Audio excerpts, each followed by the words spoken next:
Pakistani government borrowed 3.2 trillion rupees. Pakistan और IMF छोटे काश्तकारों स्टेबिलिटी तो आ गई है अल्हम्दुलिल्लाह। अब ये ग्रोथ की तरफ कैसे जाएगी? अस्सलाम वालेकुम दोस्तों, स्टेट बैंक ने अपनी रिसेंट मॉनेटरी पॉलिसी में 200 बेसिस पॉइंट कम कर दिए हैं, जिसकी वजह से इंटरेस्ट रेट 15% से गिरकर 13% पर आ गया है। स्टेट बैंक ने इसकी मेन वजह फूड और गैस की प्राइसेस इसमें मुसलसल कमी बताई है। दोस्तों, इस इंटरेस्ट रेट को कम करने का क्या असर होगा, इसको समझने की कोशिश करते हैं। स्टेट बैंक अब कमर्शियल बैंक्स को 13% इंटरेस्ट रेट पर कर्जा देगा, जबकि इसका इंपैक्ट ये होगा कि कमर्शियल बैंक्स कंपनीज या लोगों को कम इंटरेस्ट रेट पर कर्जा देंगे। इससे कारोबार और नौकरियां बढ़ने के चांसेस बढ़ जाएंगे।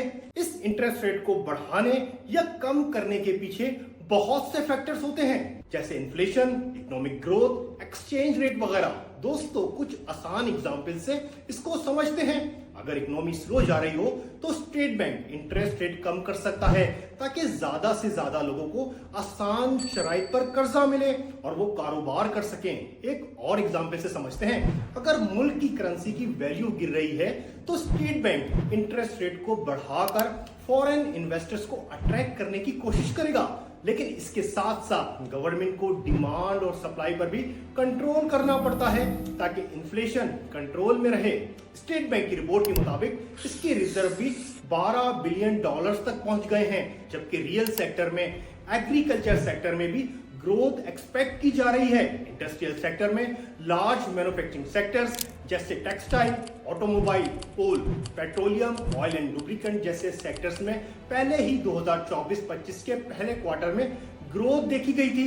दूसरी जानिब हालिया फ्रीक्वेंसी इंडिकेटर्स में शामिल सीमेंट, ऑटोमोबाइल, खाद और पेट्रोलियम की सेल इसको मजीद लेजिटिमाइज कर रही है कि इकोनॉमी में थोड़ी प्रोग्रेस देखी जा रही है। फ्रीक्वेंसी इंडिकेटर्स उन्हें कहा जाता है जो इकोनॉमी की शॉर्ट टर्म कारकर्दगी को बताते हैं, और इन इंडिकेटर्स की डेली, वीकली और मंथली फिगर से इकोनॉमी किस डायरेक्शन में जा रही है इसका अंदाजा लगा सकते हैं। एमपीसी के मुताबिक साल 2024-25 में रियल जीडीपी की ग्रोथ 2.5 से 3.5% तक हो सकती है। अब इस रिपोर्ट को देखिए।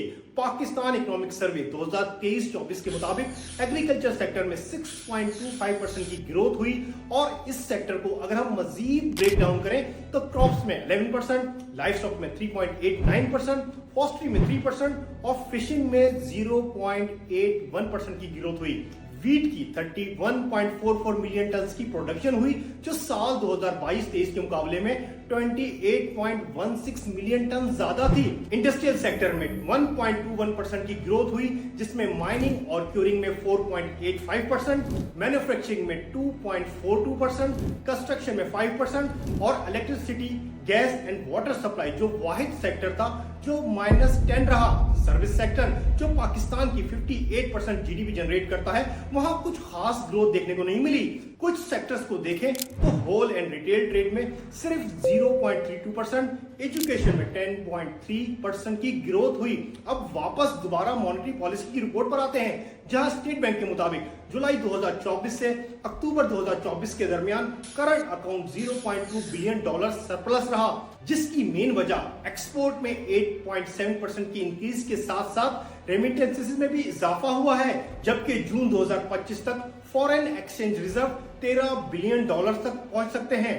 अब रॉयटर्स के 5 दिसंबर 2024 के आर्टिकल को देखिए, जहां सऊदी अरब ने $3 बिलियन डिपॉजिट को मजीद 1 साल के लिए एक्सटेंड कर दिया है, जिससे असर ये होगा कि पाकिस्तान में डॉलर स्टेबलाइज रहेगा।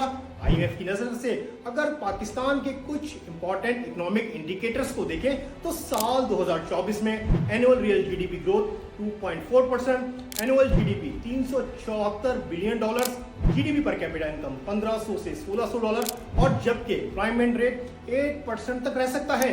लेकिन पाकिस्तान में स्टॉक एक्सचेंज में रिसेंट बूम से काफी इकोनॉमिस्ट प्रिडिक्ट कर रहे हैं कि इकोनॉमी ने कुछ प्रोग्रेस करना शुरू कर दी है, जिसका असर अगले 9 से 12 महीनों में दिखने को मिल सकता है। और अगर आपको ये वीडियो इन्फॉर्मेटिव लगी है तो लाइक का बटन दबाइए और मजीद आने वाली ऐसी वीडियोस को देखने के लिए सब्सक्राइब का बटन दबाइए। शुक्रिया।